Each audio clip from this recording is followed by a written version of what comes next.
Hey, everybody, welcome to the Tech-Mex podcast. We're your hosts, Eric and Mando. This is episode 99, number 99. We're bringing you the top stories in Bitcoin tech and wealth so you can time the Bitcoin top two. Dale. Dale. Okay. Tell me what we got. All right. Well, obviously, we are getting to the point where we might normally be the point in the cycle where Bitcoin is heading towards its top. But we recently heard a big FOIA bombshell. You know what a FOIA is? A FOIA is? It sounds like a waitress in Chinese. Oh, yeah. FOIA? No, that's not what we're talking about. So FOIA is a Freedom of Information Act. You know, it's an official request to the government where you can find out certain information and they give you an official response back. Well, someone did a FOIA request to ask about the Bitcoin reserve, and come to find out, nothing's going on. So it's like, what? I mean, no What is surprise up with there. that? I mean, they haven't said anything, right? So, Yeah. Well, so the official documents, they basically are confirming, yes, we've got the current Bitcoin that we're supposed to hold on to, right? mhm. There's almost 30,000 Bitcoin, valued at a few $billion, right? However, the government was supposed to be working on setting up the Bitcoin reserve and trying to figure out how to get more Bitcoin and things like that, right? So, but it turns out like there's no concrete progress on anything in terms of establishing that U.S. strategic Bitcoin reserve. You know, which was a big part of the current administration's campaign is that they were going to try to do this, right? Even at the last that National Bitcoin Conference over in Tennessee, they said that this was going to be something that was coming. So I think a lot of people are maybe confused or wondering, what does this mean? Is the fact that there has not been any progress on this, does it mean one thing or another? You got thoughts on that? Oh, man, there's so many reasons, right? It could be like, like they just were a stunt, just to get the votes of the crypto bros, right? And that will suck, right? Like, oh man, I'm not in that camp because also the administration bodies, right? Like Larry Fink and BlackRock, they have serious money there. So I'm maybe thinking that it could be because they are trying to make a plan, and usually what we have seen is very abruptly because they don't want people to front run it. So I feel that maybe if it happens, it's going to happen like very very fast when they get probably the agreement on that they can create more money on the treasuries because of the gold reserves. I think that in that point they'll just get make the transaction, and they'll probably from 30,000 they said that they wanted to get to a million, but I think that it will take them a while. If it takes them 3 years or whatever, that means that they're going to have to be buying in chunks, or maybe they actually might say, you know what, we're just going to buy the whole thing when they have the reserve money on the spot. Tough, but yeah, it's one of those things, right? It could be that, or it could be that literally they don't have a plan, right? I doubt it though. What do you think? It's hard to say. So last week we did talk about how, Russia leaked the secret plan that the U.S. was working on to basically leave the rest of the world holding the bag when once the U.S. moves over into kind of this more of a Bitcoin crypto world for the reserve currency, right? So I don't know. There's a couple things at odds there. Like Russia thinks we're moving full steam ahead with this Mhm. plan, but yet this FOIA request shows that we haven't really made any progress towards that. Now, I know we also recently talked about how in the Genius Act, the administration did talk about the use more so of stable coins too. So this is maybe something that we should take into consideration. Maybe they're changing their plan and they're kind of refiguring things out, how to include stable coins into their plan. Because remember, they in the Genius Act they said they wanted stable coins to be used to back. Or they wanted treasuries to be used to back the stable coins. So maybe they're trying to work in the plan to help reduce the 36 trillion that the government currently owes. So I think maybe they're still figuring things out. I'm going to give it the benefit of the doubt for right now, but I do think that there's no time. There's no better time to start getting more Bitcoin than like the present, right? They should be trying to continue to strengthen their Bitcoin reserve and really get it off the ground and going. Like you said, it's going to take a long time to get to their that million Bitcoin mark or however many they end up wanting to do. Right? It's a decade, multi-decade long thing, and they'll be doing it in chunks. So I think there is something to it. I'm glad someone made that FOIA request. It's a good way to get official information out of the government, and not just kind of like Twitter speak, right? So kudos to the guy that did, the person that did make that request. It's good to know, have a little bit more transparency with what's going on.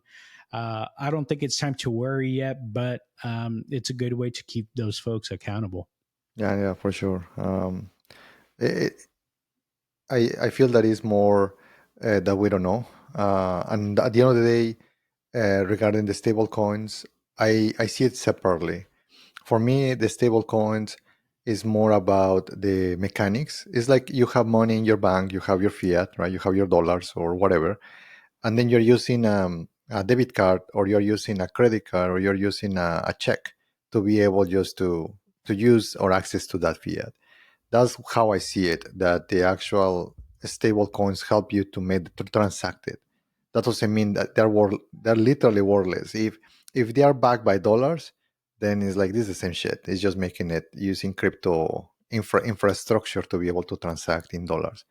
What we're talking here is to actually have like gold reserves, right? Like we used to have like Fort Knox, and we still have it, but to have the same, right? Like Bitcoin reserves, and that is actually being backed, and we can just issue contracts, treasury contracts on that backed money, which is in my mind different, the reserve versus the how to transact. I don't care if it's like checks or crypto stable coins, right? At the end of the day, it's just how to move things in the wire, right? For me, it's just infrastructure like wires.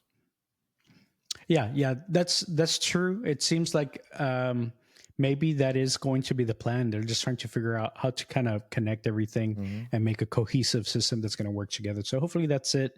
And they're kind of working through this and trying to figure it out. They're not just stalling for some reason. I think they're really trying to put the plan together. Now, do you think some of this talk about this FOIA and kind of the results of this played a part into some of the price action that we saw this week? We did see Bitcoin dip below 110,000 this week. I mean, we have been here for a while on the industry, right? In crypto. For us, I think that is just breathing. The instrument is just like regular volatility, right? On fluctuating. Uh, I am a bit surprised that it's not pegged to the Nasdaq though. Nasdaq is going higher, and crypto didn't. So that was strange. Sometimes. Bitcoin start getting very correlated with technology, and yeah, in some point start detaching from that. But the last, I guess, couple years has been very close to the Nasdaq. So that was strange. Yeah, that's true. I mean, we always talk about how if it's going to be correlated or not, and I think they think it's going to decouple at some point, and I think we're maybe starting to see a little bit more of that, where it's kind of following its own cycle. I mean, Bitcoin has always had its 4-year cycle due to the halvings and things like that. So so far it has loosely still followed that. For those familiar with the 4-year cycle that Bitcoin is in, that's driven by the halvings, right now is usually where we see kind of this the last pump of the cycle where it really goes into its highest point. So right now we're at September. September usually we do end up seeing lows. I think that's typical, and we are seeing this sub 110K price action. It has been slowly kind of coming down. But this is normally seen prior to this big run up to the top of the cycle, which Pumptober, October, we do see a lot of price action moving up, the volatility moving up. same thing for November, December. So over the next quarter or so, typically in the 4 year cycle, we do see Bitcoin make returns. Now, if you look at the chart that's out there that shows you the month to month historical returns for Bitcoin, and you look at the percent returns that we're expecting for October, November, December, that really does put, and if it follows it by the average, it puts Bitcoin at about 180K by the end of the year. Um, so again, I think from a way back then when we were talking about our predictions, we did think that it would be kind of in that realm. Willie Wu, our stock to flow analyst, our favorite stock to flow analyst, has said that he's revising some of his predictions down a little bit. Mhm. So maybe not hitting that 180 as what we might historically expect, but maybe a little bit less. You have thoughts on that, Mondo? Preach, Ramirez, preach. By the way, again, right? So disclosure, we are just students in internet. Don't listen to us. These ones are just our opinions. So, we are there. We still believe in the product. It's just, in my opinion, it's just getting that mass, uh, you know, adoption. It's funny because we got first the kind of like the institutional investors, which I thought that would be kind of the other way around. But I guess we got for us to be able to still be on the 100K. It was the first wave of institutional investors. Something also that I noticed is that in one of my accounts in Fidelity, I noticed that now they're allowing you to have a wallet. So they're not, they hire a company, they have a kind of a company there, but it can be tied to your Fidelity account, which does like Fidelity is like mainly for your 401ks and your IRAs. It's like yes, you can have an account, a brokerage account, but usually they they are. I think that I'm not sure that I haven't seen the latest one chart, but they used to be the number one on retirement accounts, and now they allow to have your wallet within your other investments, which is great. If you don't want to use Coinbase, which to be honest, I might trust more into Fidelity versus Coinbase, right? Coinbase is still, it's like, oh, yeah, it's not bad compared to, maybe that's something that we need to investigate if that would be backed by Fidelity, right? If somebody steal their coins. Yeah, that's true. Um, it would be interesting, but yeah, the institutional players coming in, I think there is still kind of that unanswered question there is that how will the new institutional players really impact the 4 year cycle, since this is the first cycle where we really have these major players starting to make an impact. And I will say, this, we're like in the second, third inning. We're not anywhere near the end of the game here. So it's really institutional players are just now getting the green lights to start really come Mhm. in. So I don't think we're not fully feeling the impacts yet, but it'll be interesting to see how this will affect the 4 year cycle. I A think that lot of people think it will not, or that a lot of people think that it will not have, having institutional players won't allow the downward that we normally see at the end of the cycle, the downward push, but we'll see. Go ahead, Mondo. I think that that's you just said. Like I think that is just help us to flatten the base. Because if they have orders in over the counter, right, OTC orders, they just like, well, we'll grab those dips, right, and they'll just what it does is that it's not too volatile because the crypto bro, if he gets scared and they don't have diamond hands, then it's like, well, we'll get that cheap coin, right? So I think that we are seeing it already. It's hard to know, right? Like sometimes it's easier when you see the in the past, but I feel that right now that's what we're seeing. It's helping just to stabilize that flat. But it's like one of the accounts that I follow in Twitter. The guy was saying, uh, it's like taming like the Tiger King. Bitcoin is like trying to tame it, which you might not, right? Like you might get hurt, right? Because at the end of the day, if the investors think that right now I haven't seen the DGens and everybody just going into euphoria to pile in. Not yet. And if they're Hmm. trying to just get puts or whatever, right, on or being short in Bitcoin, is gonna blow them up, right? So because it doesn't behave like other products. But we'll see how that turns out. Yeah, definitely. We'll see kind of how this is going to play out. We're kind of in the last throes of this cycle.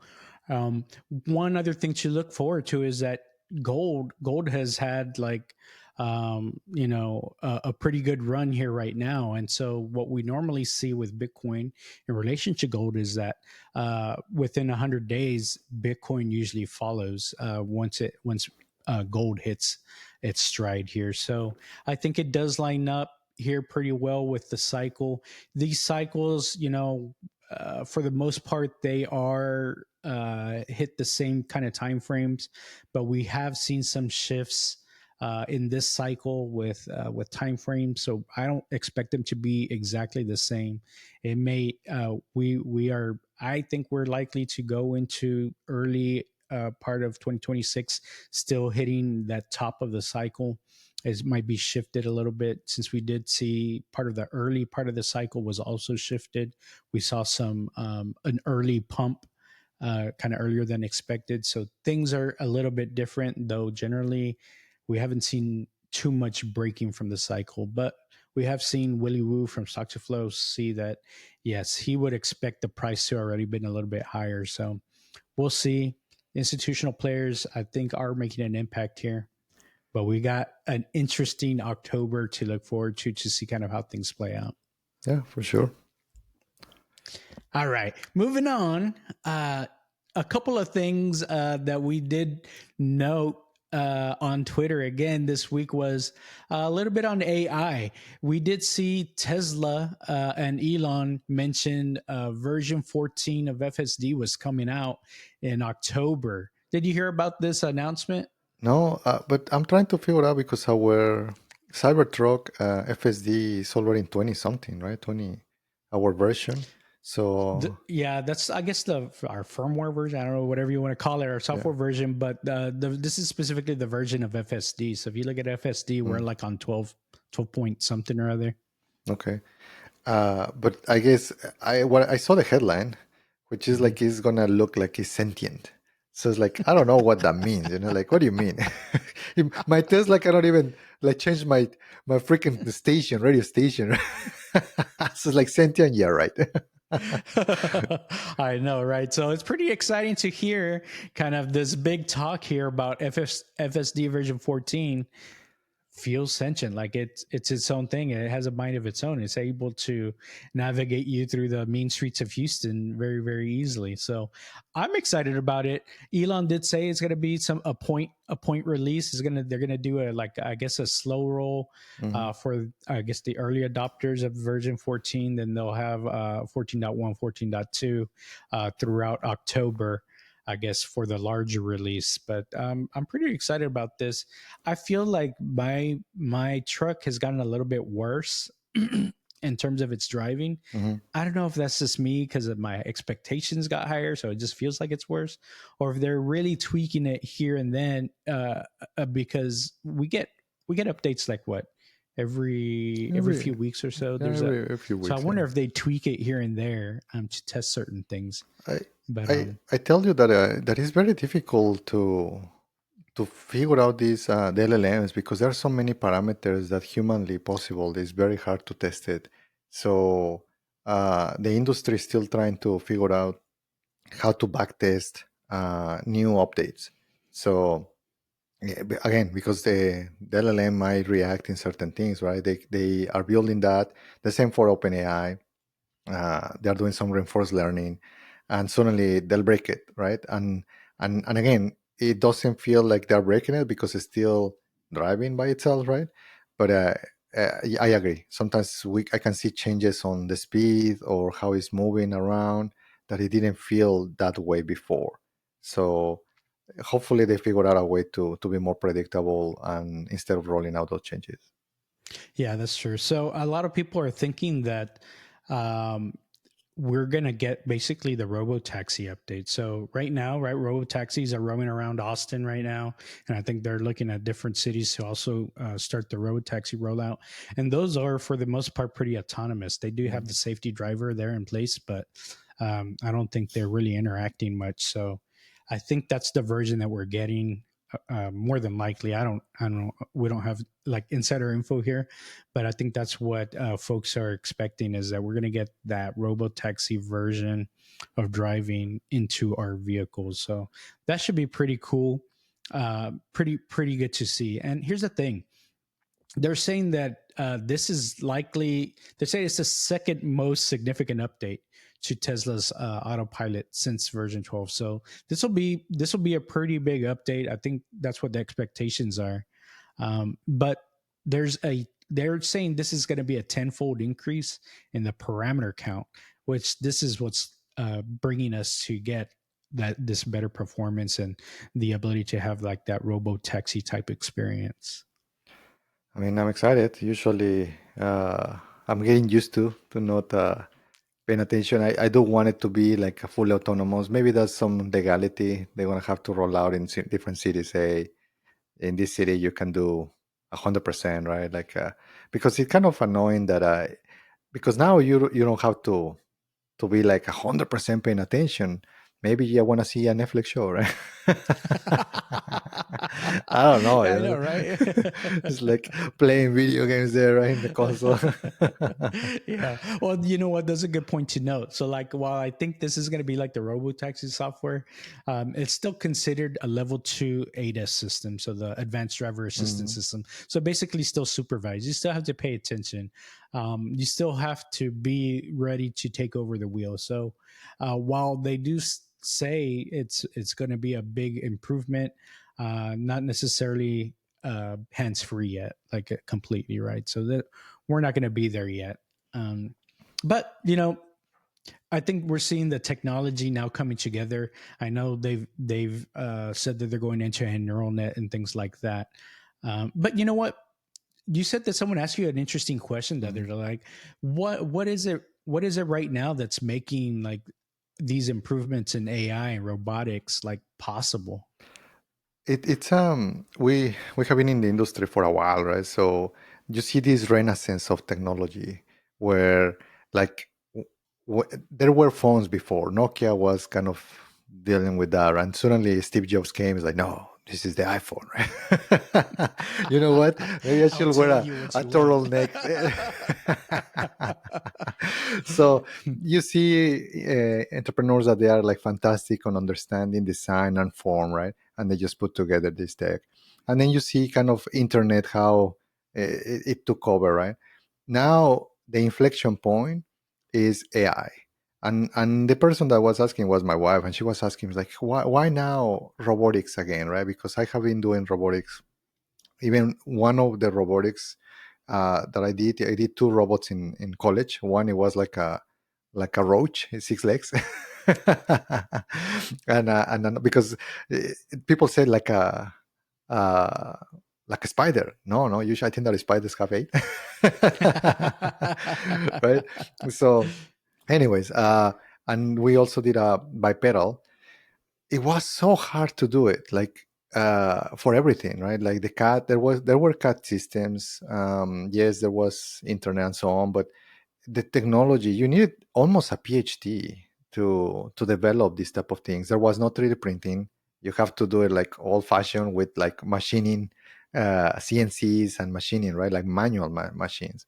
So it will take you just to do a part, a plastic part, which in that time is a nylamide, which is almost like a nylon, which was the precursors probably to the PLA, right? So The and all of that. resonance that we got Yeah. from them. Mhm. So it took several weeks to make a plan, to build a part, and so on. Now multiply that by 100 parts, and we were a team of 10, 15 people working on almost every day, right? Almost nonstop. It's like after college or between the classes, we will just go to the lab and just do it. So what now the ones that you have that also servos, yes, there were servos there, but they were expensive. So we needed to have the motors because obviously you need to move the parts.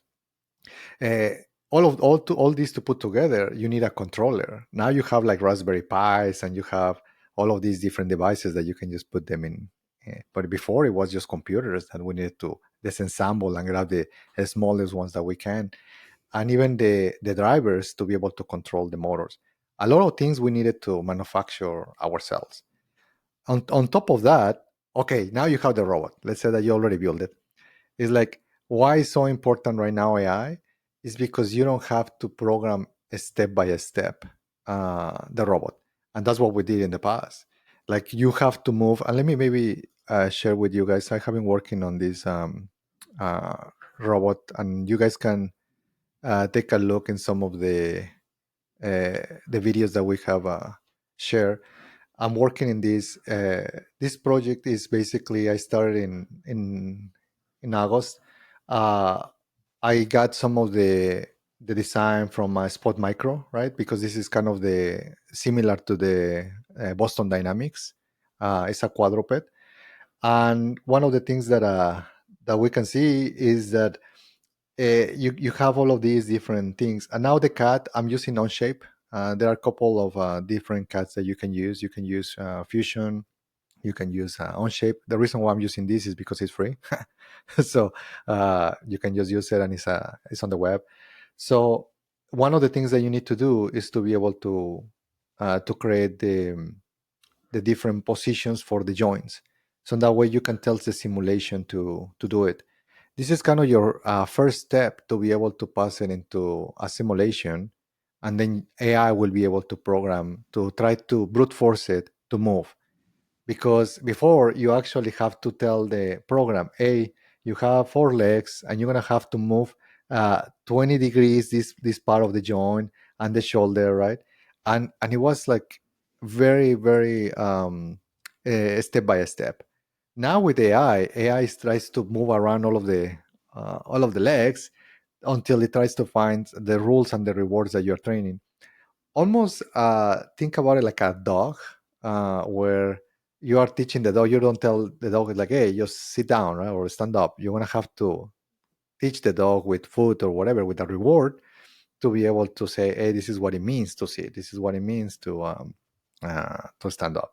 So, but yeah, that's kind of the difference right now. AI is helping us to do that brute force to be able to align it. But yeah, what questions do you have? No, I think that's pretty cool. I do like the example about the training your dog. That's basically in essence how we're training different things using AI. As you're giving it a reward whenever it does what you want it to do. It successfully does it. So I think that's a pretty good analogy there, and especially you called it D1, right? We talked about this the other day. Dog one. You're very creative with I'm the very naming creative, like there. the GPT guys. Yeah. You can Well, tell that there is no marketing person there, right? Like, it's like, what do you want to call this? D1. and Right. it's like, why? It's a dog, It's a dog. It's the first one. and it's the first one, so like they won. You'll be laughing, but it's like all of them. It's like probably robot one, R1. Everyone. So It's so true. Well, so for those of y'all interested in some of that, we do have Mondo's been doing some one-off videos just to kind of show a little bit more in depth. Be sure to check those out. All right. So I think back to that initial question, why now? Why are we able to do this now? And very similar to a lot of other technology type questions. Now the technology is catching up. It's really able to do a lot more things. We're able to shortcut the process. Even with LLMs for engineers ourselves, we're able to kind of learn a lot more quickly, fast track a lot of things. Something that would take 6 months before, now we can do maybe in a month or or even even 3 weeks or minutes. something like that. Sometimes it's in minutes though, Right. because And in minutes, training specifically, right? yeah, sometimes you will try and error. But if AI is like already there is already a model out there, then it's like you just implement the model, utilize it, and that's it. Right. And so what we're seeing now, so we're seeing that we're technology is going in this direction with robotics and combining with AI, and it's kind of this match made in heaven, right? That's kind of what you want to see. Well, Google DeepMind, they came out with their Gemini Robotics 1.5 model, and what this robotics model is basically showing is it's it's able to put the AI inside of the robot body and essentially teach the robot body how to perceive, think, and then act. So it breaks down a complex task into all the subroutines and all the subtasks, and it's able to visually learn and see using a vision, language, action model. So you tell the quadruped, "Hey, D1, sit down," it will then break down that sit down command into the multiple steps needed in order to actually sit down, right? It'll say, okay, lower your behind on the ground, extend your front legs, put your head in a certain position. It starts breaking it down, and that's what their VLA, or their vision language action model, helps to do. So Gemini Robotics, I haven't dug into this model yet. I think they're just really starting their release. It was just announced, I think, this last week. So this might be something interesting to see how you can maybe put this into the workflow a little bit. That's what I have been feeling. And it's interesting because I remember a lot the quote, I don't know who say it, right? Which is like, hey, whatever the geeks are working on the weekends, that's usually what it will become like mainstream. That's what is happening. You're seeing us playing and tinkering with this. Uh, and maybe in 5, 10 years, right, it will become some mainstream. You might have robots in your houses and things like that. So, and we can see some glimpses with Elon that he's pushing it, but it's not only going to be Elon, right? It has to be more companies. It will create a whole ecosystem. Just think about it like uh, when cars were not there, right? Create a bunch of business around it. Even collision places, auto repairs, all of the jobs that generated because guess what? Somebody needed to repair these machines, right? So same here. There's gonna be a lot of businesses, and yes, you're gonna see maybe some companies that they're gonna be pushing it, but you're gonna see the open source one, the cheap models, or the medium range, or people that they are not fans of Elon. They're gonna try to find a different brand. So it's gonna disseminate to create a lot of industries, even just with that alone. So I was asking Ramirez why he liked this sector, right? And tell Ramirez why you like this sector and why you like to Well, work on this. for me, it's like playing with toys all day, right? That's really what we're doing, right? A lot of kids grow up playing with Legos. I didn't have Legos; they're too expensive. But a lot of kids grow up playing with Legos, and basically, this is what this is. Except it's like human size. Are you saying that you're a That's man child? isn't that the most cool thing? Is like bringing something to life, like Frankenstein. I think I think that is pretty cool. there is a beauty on creating your own tools. It's like when when people like hobbies like gardening, right? There's some beauty to that too, right? In our case, it's just that, right? Like you can see in this case the robot move and behave, and from idea to product is at least I'm a junkie for that for sure. Yeah, we're big creators at heart, so this really goes right into it. So well, I'm excited that we're starting to bring this information into the pod. That we're able to see this kind of industry really start to expand, and it's expanding very quickly. I mean, we're seeing a lot of it coming out of China, but I think it'd be great to be able to do this here in Houston, in the States, and things like that. So And there are so many pretty applications. I cool. saw another one, another headline. We didn't bring it up, but it was the first robot that did surgery, right? Like well, Mhm. not assisted. So like, man, imagine like hospitals that you just go into Walgreens and suddenly there's a robot just stitching people there. You know? Yeah, going It's to like, I Walgreens, mean, huh? think about it. Hmm.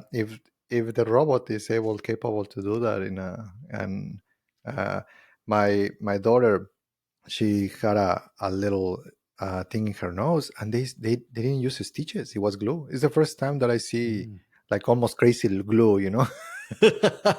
Stitching like the skin, Duct like tape. Ah. basically it's like and it's like, wow, this is amazing, right? Like all of the technology around all of these, which again, a lot of right now we are seeing that we have mentioned it on the pod, how to advances as well on the optimization to be able to for longevity to live longer. So there's a lot of technology as well there. Yeah, for sure. So it's very, very interesting. We did mention, like, right, FSD's coming out. Tesla's really pushing the boundaries with this. If you look at a car, the car can be considered a robot. And so they've really done a lot of the scaffolding here that's going to be used for Optimus too. So it'll be very interesting to see at some point. Maybe they're going to combine their models and things like that. So it's an all-in-one general model. Would be pretty interesting. But in any case, we are seeing a lot of improvement here. It's coming very fast, and that's why we're seeing this big improvement right now. Is just this new method of AI, the capabilities with the neural nets and things like that, leveraging the large language models and being able to brute force all of these actions to reward how D1 stands up or sits down, right? All of these processes are being streamlined, and we're using AI to do it. So it'll be very, very cool to see kind of where this is heading next. I'm expecting to see a demo pretty soon of D1 being able to do a flip or something. What are we expecting to do? At least in simulation, Aki can do the flips. Yeah, it's like We're all in a simulation anyway, so what's the difference? So it's, exactly it's right. all right. Yeah, so it takes time. It takes time, but I will be posting videos on the progress. By the way, I got a new computer too, a new rig. So in order to do some simulations, it's funny. My daughter, I have another daughter that she started laughing at me. I said, "Why you're laughing?" It's like, "Well, you're getting a computer, a gaming computer, because it's like very colorful and flashy, and it's like you're not even gonna use it for gaming." So it's like for me, it's gaming. That's true, right? It's the game of life. The game of life, daughter. So yes, we will keep you posted. By the way, we are getting more sponsors. PCB Way, right? That's the new sponsor. You're gonna see us kind of doing shout outs to them. So, but yeah, we will. This is a time where please help us. We are very close to the 500 subs. So like and subscribe, right? Almost there. We're gonna try. We're gonna have a big party once we get to the 500 subs, right? We should. And actually, Watch we're out, episode Mr. Beast. 99 right now too. So we're almost at 100 episodes. It'd be nice to be able to get the 500 subs by the time we get to the 100 episodes. It's like it's one of those things that I went to Burning Man. I'm not gonna dox the person, but one of the persons in our camp, she had a pot, and then she posted it. Then I went to the pod. It's like, man, 50 subs. I remember those days. Remember those days? It wasn't that long ago, Mando. So it's like, what I mean, just keep doing it, right? Like we just need to keep doing this. It's hard. It's hard to do it, but I think that I'm enjoying it. We are getting better on public speaking and all of that. So guys, let us Yeah, know, right? there's definitely some benefits to it, right? We check all of the comments, so some most of them we answer ourselves. So it's great. Yeah, it's awesome. All right. Well, heading into the last topic that we had today, and it's just a little bit more of a combination of a couple different topics on some of the big companies that we've got that are actively doing things right now. So last week we did mention, like, hey, we think there's something going on with TikTok. We think Oracle might be playing a part in this because we saw Larry Ellison shoot into being the richest man in the world, even if it was short lived. Well, it looks like we got some settlement on that. There is Oracle together with Silver Lake coming together to take a 43% stake into TikTok so that it's, uh, I guess, majority owned by American, I guess, leadership. Hmm. What do you hear about this, Mando? I saw the headline. To be honest, it's like I was not invited, right, to invest on it. So what a shame. I'm not part of the club yet. So I don't know. To be honest, we saw this coming, right? So I'm surprised that China is letting it happen, but they are, right? So it's just interesting the whole dynamic.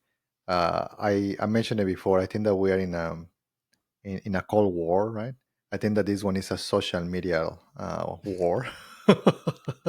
so so it's like and before, yes, it used to be like China, and I'm sorry, Russia and America, right? So right now we're seeing more with China and America. So uh, I don't know, man. It's just I can see the technology from China, and you can see there is a website called GitHub that used to be all of the repos to be in English, because in that way everybody kind of use them. I started to see more Chinese, Mandarin kind of repos, and things like, oh man, I do want to to play around with this, because they're for sure they are more advanced in robotics. Like we start seeing like freaking like Unit 3, like doing backflips, Mhm. and Tesla just giving fucking popcorn, right? You're so right. You're so right. And even with the BYD cars, they're like Yeah, they're like hopping and stuff and jumping over potholes and like I'm talking to Monster on my Cybertruck and he just like it just goes straight into the pothole. I'm like, come on, man, just like shift a little bit. So yes, we're seeing a little bit of divergence here, right? yeah, but again, it's always competition is great, and I think that that's the part that is interesting to me. We'll see how that turns out. Uh, at the end of the day, that was part of a little bit more political. I don't want my data to be around in the whole planet, but I think that maybe already is with all of the different hacks, right? It is already there, right? Well, so they said one of the reasons why they wanted to do this was because they didn't want a foreign country to control the algorithm for what gets fed to us, right? Because social media is all about attention, right? And so if a foreign country controls what is being fed to the American viewing public, I can see, yeah, the U.S. Merck is gonna have a problem with that, right? So I think that was one of the biggest things is they wanted to be able to control the algorithm to see what is fed. It's Now, of like too course, late. then It's like who's gonna police it's, our people? that's I don't right. know, but either way, at least it's internal. I guess it's an internal problem instead of an external problem. What are you gonna do? Like K-pop Demons Hunters, right? A freaking show I for know, right? kids, and it's like Soda pop. What is it called? K-pop Demon Hunters. Come on, Ramirez. The song? No, the song is called. I think it's called Soda Pop. My Yeah, soda nephew pop. Yeah, is soda started pop. playing baseball Mm. and t-ball, actually t-ball, and they get to pick the song Hmm. that they want to come out to when they're going to go to bat. So He he chose that did one. K-pop Demon Hunter, the song Soda Pop, and so the first time he's coming out to bat with his song in last week's game, he comes out and it goes like this. It's like, hey, well, at least he practiced the dance move. He didn't practice the hitting so much, but he practiced the dance move. So, hey, baby steps, right? Baby steps, though. But that's my point, right? Like, we are getting indoctrinized with some of the culture already, right? Like, which is okay, like whatever is good, right? Like, Merca is a melting pot of it cultures. was That's what we always are. intended that Hmm. way. Like, Yeah. sometimes I see some of it was founded for immigrants, right? Like, it's just sometimes the administration forgets that, right? It's like, bro, Yeah. it's like, Yes. Yes. it's like Uh-huh. tough, right? So, but I think that is ultimately we are already getting that part of the culture. So, I don't think that just by owning the algorithm, it will make a difference, in my opinion. Yeah. Well, so this was a very big deal, right? That's what prompted all of this. At least what they're saying is they want to control the algorithm. Well, in other news, Elon says that OpenAI is trying to steal their algorithm, basically their algorithm for putting out their data centers and things like that. So this week, Elon Musk and XAI they said, "Hey, we're suing OpenAI because they're poaching our people, and these people know our strategic way of rolling out their data centers or." For instance, the Colossus supercomputer out in Memphis. So they're saying they're stealing proprietary information and things like that. So these trade secrets are very, very important, obviously, to these companies. So this is pretty interesting news. Did you hear about this? What Yeah. happened? In fact, I have some friends that I call them musketeers. everything that Musk does, like, I don't know, like it's like, yeah, I know, you're a musketeer, So, so I think that right now is like there were, and there are some good points where the reality is that maybe